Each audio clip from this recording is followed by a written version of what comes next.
안녕하세요. Z세대가 말하는 Z세대의 모든 것, 작가 2000년생 Z세대 박다영입니다. 강연하기에 앞서서 제가 첫 강연이라 이제 진행이 좀 매끄럽지 않더라도 좀 양해 부탁드립니다. 이제 그럼 기성세대는 모르는 생생한 Z세대 이야기에 대해 한번 이야기를 나눠보도록 하겠습니다. 우선 정말 다양한 세대들이 이렇게 나눠져 있는데요. 1995년생부터 1963년생은 베이비붐 세대, 1960년대생은 86세대, 1970년대생은 X세대, 1980년대생부터 1995년생은 밀레니얼 세대, 1996년생부터 2010년까지를 Z세대라고 지칭합니다. 이제 다들 MZ세대라는 말은 이제 종종 언론이나 주변에서 들어본 적이 있으실 것 같은데요. MZ세대의 첫 시작인 1980년생부터 마지막 2010년까지 30년의 차이가 있으니 이제 각종 언론에서 정의되는 MZ세대의 특징들이 밀레니얼 세대한테도 또 Z세대한테도 서로 공감되지 못할 때가 많습니다. 그래서 제가 몇 가지 기사 제목을 좀 캡처해 왔는데요. 가상현실 매장서 생일 파티, 느려서 더 좋아. MZ 사로잡은 아날로그 감성. MZ세대 중고거래. 명품 소유보단 사용 경험에 더 가치. MZ세대는 자린고비. 티끌모아 플렉스. 콜포비아에 떠는 MZ세대. 사실 이런 기사들을 보면 이제 두 세대의 공감을 모두 얻기는 좀 힘들 것 같은데요. 이제 가상현실은 밀레니얼 세대에게는 조금 낯선 Z세대와 알파 세대, 그 중간 세대들의 아마 특징일 것입니다. 그리고 또 MZ세대의 아날로그 감성에도 두 세대의 이제 차이가 있는데요.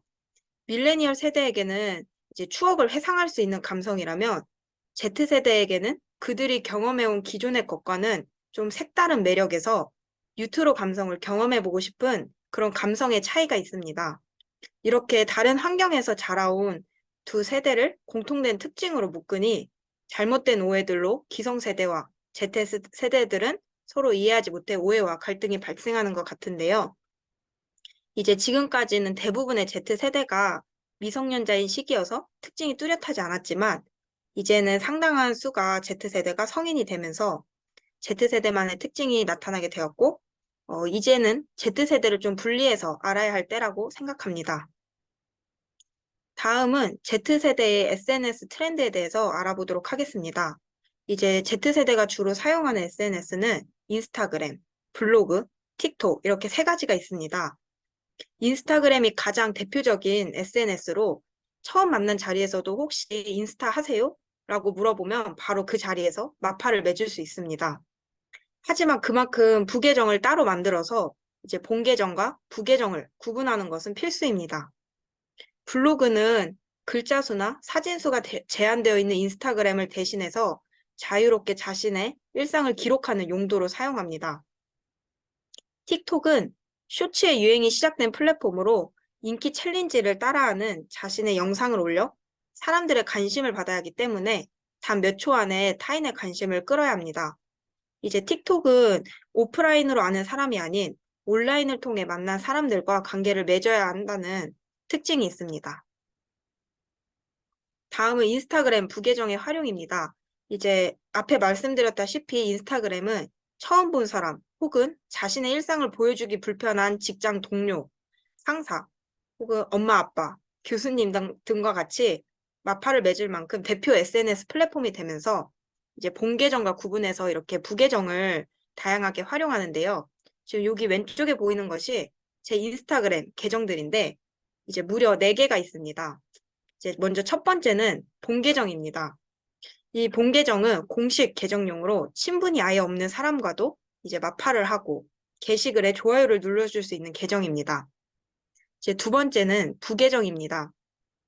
이제 저의 진짜 모습을 있는 그대로 보여줄 수 있는 친구들만 마팔을 하여 이제 게시글에 자신의 속마음을 털어놓는 계정입니다. 세 번째 계정은 멍스타그램이라고 이제 애견인이 자신의 강아지 계정을 만들어 강아지의 일상 사진을 기록하고 다른 강아지들과도 소통하는 계정입니다. 이제 공통된 특징을 가지고 있는 사람들이 마팔을 하고 정보를 공유하는 이런 식의 부계정이 늘어나고 있습니다. 그 외에 뭐 스터디를 하고자 하는 부계정 이렇게 활용을 하기도 합니다. 네 번째는 스펙용 계정입니다. 요즘은 취업하기 위해서도 자신의 스펙을 기록할 만한 SNS가 필수이기 때문에 이렇게 부계정을 새로 만들어 자신의 스펙을 기록하는 용도로 사용합니다. 이때 주의할 점은 누군가의 부계정을 발견하더라도 그 계정에 팔로우를 하지 않는 것이 약간 암묵적인 매너입니다. 다음은 Z세대에게 블로그란 어떤 공간인지 알아보도록 하겠습니다. 이전까지는 블로그가 광고 플랫폼으로 주로 이용되었지만 Z세대에게 블로그는 더 이상 광고의 공간이 아닙니다. 블로그가 광고의 용도로 사용되는 것을 알기 때문에 Z세대는 블로그를 이용하여 후기와 같은 정보를 찾거나 하지 않습니다. 만약 찾더라도 꼭 뒤에 내돈내산을 함께 붙여 광고용 게시글을 걸러내기 때문에 만약 Z세대를 상대로 블로그를 통해 마케팅 공간을 이용한다면 그것은 실패할 확률이 높습니다.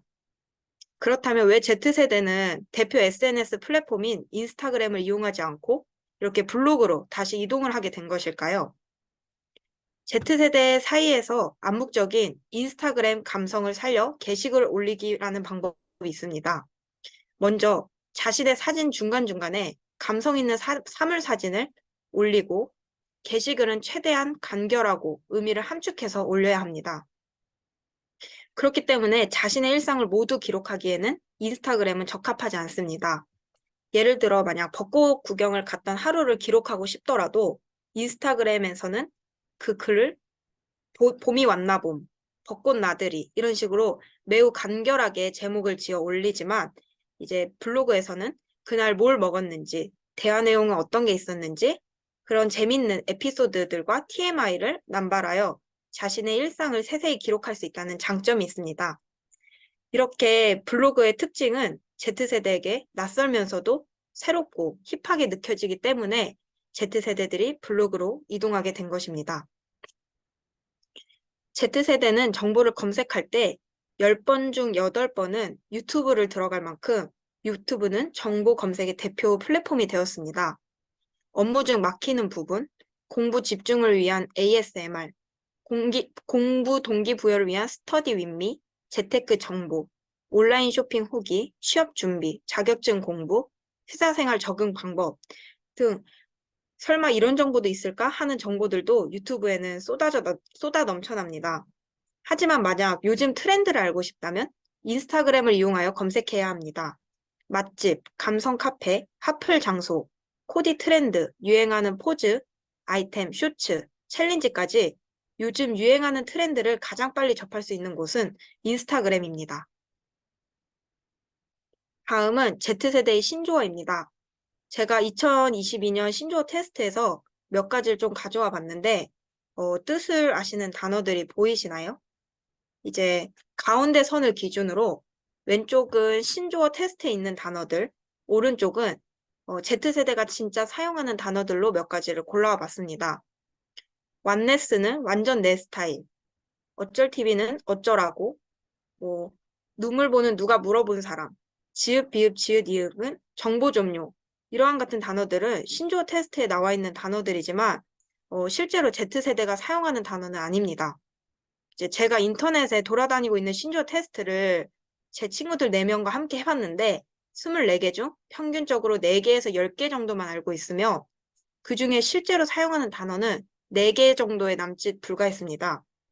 분명 Z세대와 소통하기 위해 만들어진 신조어 테스트인데 Z세대들도 모르는 단어들을 신조어로 정리하여 퍼지고 있어 소통의 오류가 발생할 수 있습니다.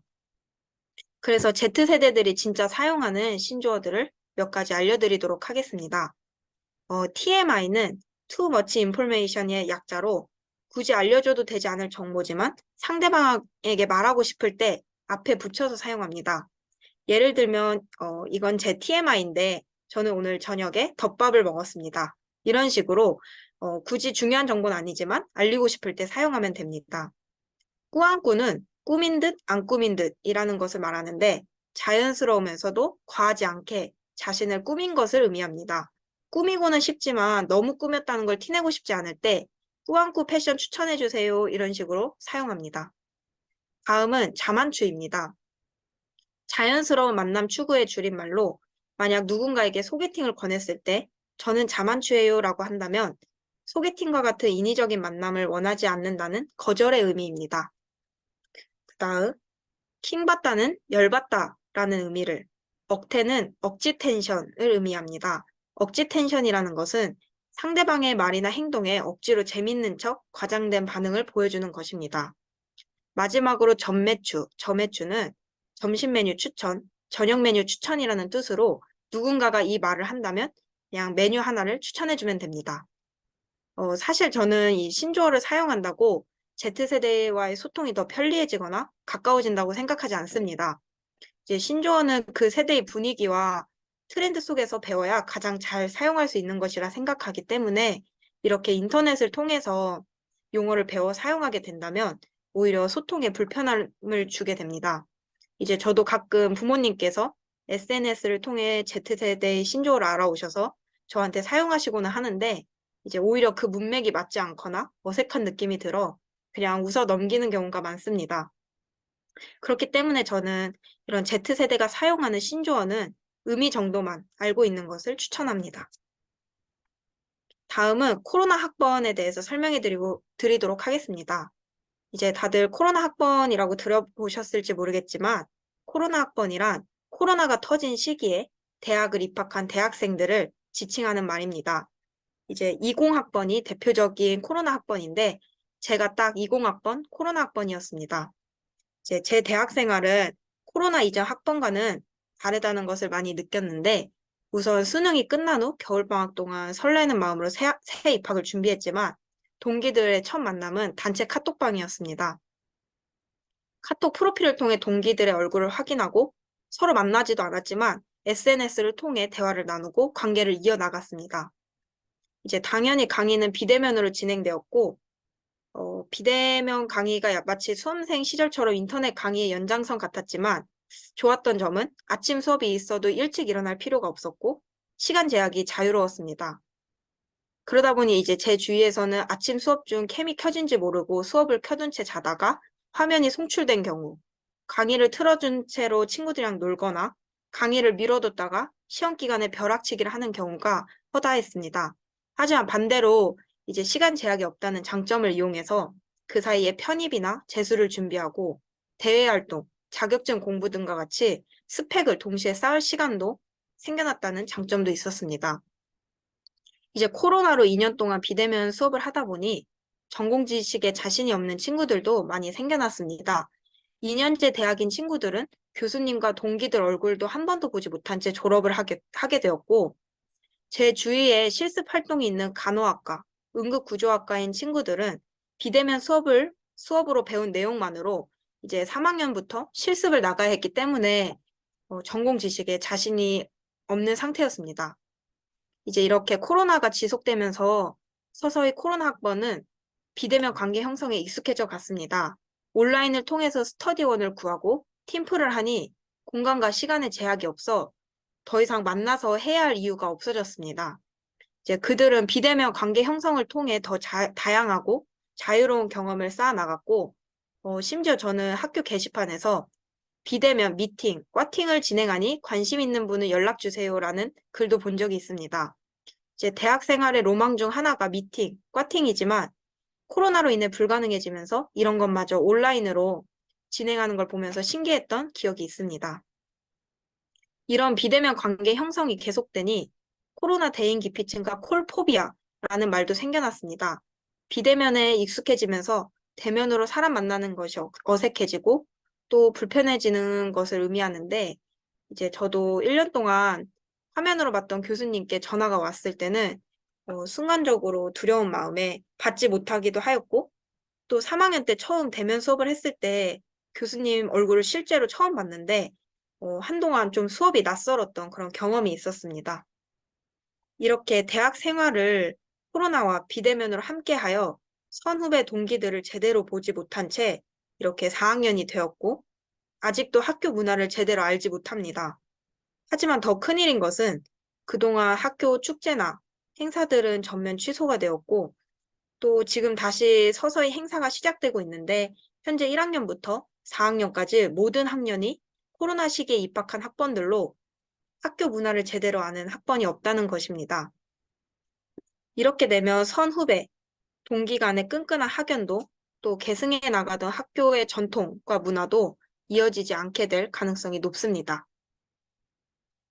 다음은 요즘 가장 핫한 MBTI입니다. MBTI가 뭐예요? 라고 하는 말이 인사말이 될 정도로 Z세대 사이에서는 큰 관심사인데요. MBTI는 크게 E 외향형과 I 내향형, S 감각형과 N 직관형, T 사고형과 F 감정형, J 계획형과 P 인식형 이렇게 나뉘며 총 16가지의 성격 유형으로 나눠집니다. 이게 만약 자신이 사람들과 함께 있을 때 에너지를 얻는다면 E 외향형, 혼자 쉴 때 에너지를 얻는다면 I 내향형, 현실에서 보이는 그 자체에 집중한다면 S 감각형, 비유적 표현이나 상징을 중심적으로 집중한다면 N 직관형입니다. 진실과 사실을 파악하는 데 논리에 초점을 두면 T 사고형, 사람, 관계를 파악하여 의미와 역량에 초점을 두면 F 감정형, 사전에 계획하고 목표를 미리 준비하면 J 계획형, 변화에 대해 관대하고 자유로움을 선호한다면 P 인식형입니다. 이렇게 MBTI가 큰 관심을 끌면서 MBTI 무한신뢰, 과몰입자가 나타나기도 합니다. 이 과몰입자란 모든 상황에 MBTI를 대입하여 구분하는데, 뭐 예를 들면 꼬시기 어려운 MBTI 순위, 성격이 더러운 MBTI 순위, MBTI별 이상형, 이렇게 정말 말도 안 되는 상황까지도 MBTI로 구분하여 이렇게 분류를 하는데 이마저도 Z세대에게는 관심과 흥미의 놀이가 됩니다. 이러한 Z세대의 유행에 맞춰서 기업에서도 MBTI를 활용하여 MBTI별 어울리는 향수와 같은 광고와 마케팅을 활용하기도 합니다. 하지만 MBTI는 어디까지나 과몰입하지 않고 딱 재미로 보는 정도가 좋습니다. 이제 인터넷에 조금만 검색해봐도 이렇게 MBTI 유형별 특징이 자세히 나와 있는 걸 볼 수 있는데요. 이런 글들을 읽어보면 마치 나보다 나 자신을 더 잘 아는 듯한 느낌을 받게 됩니다. 그래서 MBTI 특징을 통해 내가 어떤 사람인지를 알고 이를 통해 자기소개서에 자신의 강점이나 약점 등을 작성하는 데 이용하기도 합니다. 또 글을 읽다 보면 어느 정도 자신의 성격과 맞는 부분이 있다 보니 MBTI에 대한 신뢰는 점점 더 커지게 되는 것 같기도 합니다. 친구를 사귈 때에도 먼저 MBTI 유형을 물어보고 친해지기도 전에 나랑 잘 맞을지 안 맞을지 판단하기도 합니다. MBTI로 서로의 성격 차이를 알고 있으니 이런 다름과 차이를 이해하는 데도 도움이 되기도 합니다. MBTI는 학창시절 자신을 알아볼 시간이 없었던 Z세대가 자신에 대한 불확실함을 찾게 해주는 Z세대의 하나의 놀이로 자리를 잡게 된 것입니다. 다음은 직장에 대한 Z세대의 가치관입니다. Z세대가 신입사원으로 사회에 첫 발을 내딛기 시작하면서 회사에서는 Z세대에 대한 관심도 높아졌습니다. 그러면서 이제 동시에 Z세대에 대한 오해의 말들도 많이 함께 생겨났는데요. Z세대, 희생, 강요 말라, 정시퇴근 필수. 사실 Z세대가 칼퇴근만을 요구하는 것은 아닙니다. 자신의 기본적인 권리가 보장되고 또 그 상황이 합리적인 상황이라면 기꺼이 야근할 의향이 있습니다. 하지만 대부분 회사에서 요구하는 야간 근로는 근로기준법에 따른 임금이 아닌 무료 봉사이기 때문에 희생을 원치 않기 때문에 그 야근을 원치 않는 것입니다. 또한 회식은 업무 연장이라며 야근 수당을 신청한 Z세대 신입. Z세대는 회식도 퇴근 후에 오는 카톡도 마치 퇴근하지 않고 연장 근무를 하고 있다는 느낌을 받습니다. 그렇기 때문에 이제 카톡 같은 메신저를 분리할 필요가 있으며 점심시간에 하는 회식이나 아니면 회식 시간만큼 다음날 늦게 출근할 수 있다면 Z세대도 회식은 찬성입니다. 이제 Z세대는 자신의 권리를 스스로 챙기는 세대입니다. 그러다 보니 그 전에는 연차 휴가를 쓰는 것도 눈치를 봐야 했지만 Z세대는 주어진 연차도 어떻게 하면 최대한 활용할 수 있을지 생각을 합니다. 인터넷에 보면 연차를 제대로 사용하는 법과 같은 팁들이 올라와 있는데요. 2023년 9월부터 10월 연차 휴가를 잘만 사용하면 무려 연휴가 6일에서 12일까지도 가능하다는 팁들을 볼 수 있습니다. 이처럼 Z세대는 조직보다는 개인을 더 중시하는 세대이기 때문에 자신에게 주어진 권리라면 스스로 챙길 줄 아는 세대라고 생각합니다. 이상으로 강의를 마치도록 하겠습니다. 지금까지 들어주신 여러분들 감사합니다. 저도 이제 이 책으로 처음 이제 나오는 자리여가지고 이제 재밌었고, 앞으로도 이제 좀 세대 차이 관련돼서 이제 너무, 이거는 세대 차이 때문이야 이런 식으로 생각하기보다는, 좀, 조금 더, 나도 그런 배경에서 자랐으면은 그렇게 행동했을 가능성이 매우 높다라는 그런 거를 좀 이해하면서 이제 한번 좀 서로를 생각하면은 좀 앞으로도 세대 갈등이 좀 도움이 되지 않을까 생각합니다. 네, 감사합니다. 어, 사실 Z세대가 지금 사회 관심사가 되고, 또 다양한 언론에서 주제도 되고, 또 SNL 같은 데에서 뭐 신입사원 Z세대 이런 코미디 주제로 많이 사용되면서 그런 오해들이 생겨나고 있는데, 사실 Z세대는 그런 코미디 주제를 개그로 봤지만, 기성세대는 그걸 진짜 Z세대의 특징으로 생각하고 오해를 하는 경우가 많더라고요. 그래서 이제 Z세대에 대해 잘못된 오해가 생겨난 것 같아서 속상했는데, 이렇게 다들 Z세대에 대해 관심을 가져주시고, 또 잘못된 오해에 대해서 이렇게 이야기 나눌 수 있는 시간이 있어서 좋았던 시간인 것 같습니다.